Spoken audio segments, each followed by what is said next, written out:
नमस्कार, पूर्वज रेसिपी मराठीमध्ये तुम्हा सर्वांचं खूप खूप खूप मनापासून स्वागत। आज आपण इथे भरली मिरची करणार आहोत। अतिशय सुंदर होते। पोळीसोबत, भाकरीसोबत, वरण भातासोबत किंवा तोंड लावणी म्हणून ही मिरची अगदीच तुम्ही करू शकता। अतिशय सुंदर होते, जरूर करून बघा। रंग, टेक्स्चर बघू शकाल काय सुरेख या मिरचीचं आलेलं आहे। जरूर अशा पद्धतीने करून बघा, नक्कीच तुम्हाला आवडेल। अजूनही चॅनलला सबस्क्राइब केलं नसेल तर आवर्जून जाऊन सबस्क्राइब देखील करा अशाच नवनवीन छान छान रेसिपीजसाठी। तर बघू शकाल अतिशय सुंदर ही भरली मिरची इथे बनवून तयार झालेली आहे। चला ही भरली मिरची कशी करायची सुरुवात करूयात। तर इथे साधारण पाव किलो किंवा पावशर इथे मी भावनागरी मिरच्या घेतलेल्या आहेत। ह्या तिखटाला अजिबातही नसतात मिरच्या। आता ह्या मिरच्या घेऊन झाल्या, स्वच्छ धुवून घ्यायच्या, पुसून घ्यायच्या। आता कढईमध्ये 2 चमचे साधारण तेल गरम होण्यासाठी ठेवलं। यामध्ये इथे मी 1 वाटी साधारण बेसन घेतलेलं आहे। जे आपलं नॉर्मल बेसन असतं तेच बेसन घेतलेलं आहे। तर हे बेसन आपल्याला सुरुवातीला कढईत घालून घ्यायचं आहे आणि मंद आचेवरती ह्याच्यातून एक छान सुगंध येईपर्यंत आणि ह्याचा रंग गोल्डन ब्राऊन कलर जोपर्यंत येत नाही तोपर्यंत आपल्याला मंद आचेवरती हे सतत ढवळत भाजून घ्यायचं आहे। तर बघू शकाल छान असं सतत ढवळत हे बेसन मी इथे व्यवस्थित भाजून घेतेय। सतत ढवळणं गरजेचं आहे, नाहीतर बेसन खालती लागून करपण्याची शक्यता असते। तर बेसन व्यवस्थित 7 ते 8 मिनिटं भाजून झालं। यामध्ये नंतर पाव चमचा हळद, चवीनुसार लाल तिखट घालायचं, पाव चमचा हिंग घालायचा, 1 चमचाभर पांढरे तीळ यामध्ये आपल्याला घालून घ्यायचे। त्यानंतर चवीनुसार यामध्ये आपल्याला मीठ घालून घ्यायचे।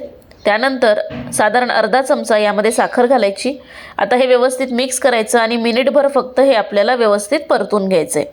तर बघू शकाल छान असं बेसन व्यवस्थित भाजून झालेलं आहे, रंग बदललेला आहे, छान सुवासही याच्यातून येतोय। तर मस्त हे मिश्रण आपलं इथे बनवून तयार झालं।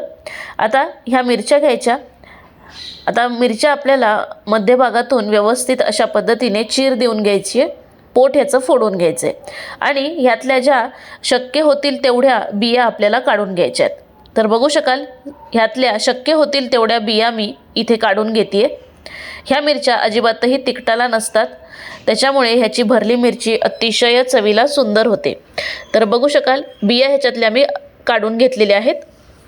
अशाच पद्धतीने सर्व मिरच्यांच्या बिया काढून घेतल्या। आता हे मिश्रणसुद्धा व्यवस्थित आपलं गार करून झालेलं आहे।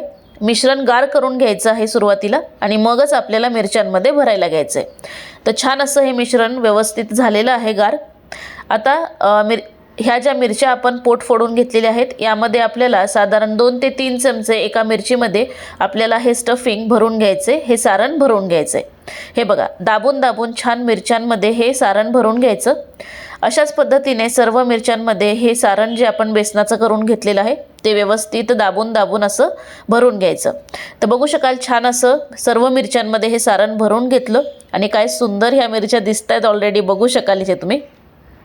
आता यातलं साधारण एवढं सारण माझं उरलेलं आहे। आता पुढची प्रोसेस करूयात। तर कढईमध्ये 2 चमचे तेल गरम होण्यासाठी ठेवलं। आता ह्या ज्या आपण मिरच्या भरून घेतलेल्या आहेत त्या एक एक करून आपल्याला ह्या तेलामध्ये ह्या मिरच्या ठेवून घ्यायच्या आहेत। तर हे बघा अशा पद्धतीने सर्व मिरच्या यामध्ये ठेवून घ्यायच्या। आता यावरती झाकण ठेवायचं आणि एक सुरुवातीला फक्त आपल्याला वाफ काढून घ्यायची आहे। तर एक वाफ आली की ह्या मिरच्या आपल्याला पलटवून घ्यायच्या आहेत। हे बघा अशा पद्धतीने मस्त। आता ह्या सर्व मिरच्या व्यवस्थित पलटवून झाल्या की परत एकदा ह्याच्यावरती झाकण ठेवायचं आणि परत एक वाफ काढायची। तर बघू शकाल मिरच्या छान आपल्या आता शिजलेल्या आहेत।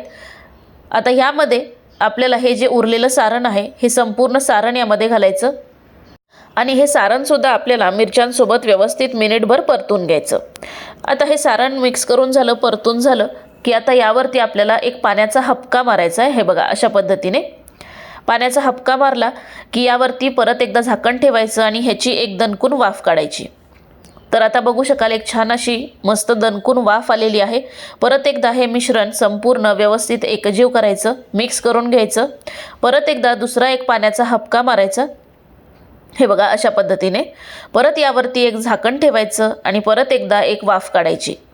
असं केल्यामुळे छान मिरच्या व्यवस्थित मऊसूद देखील शिजल्या जातात।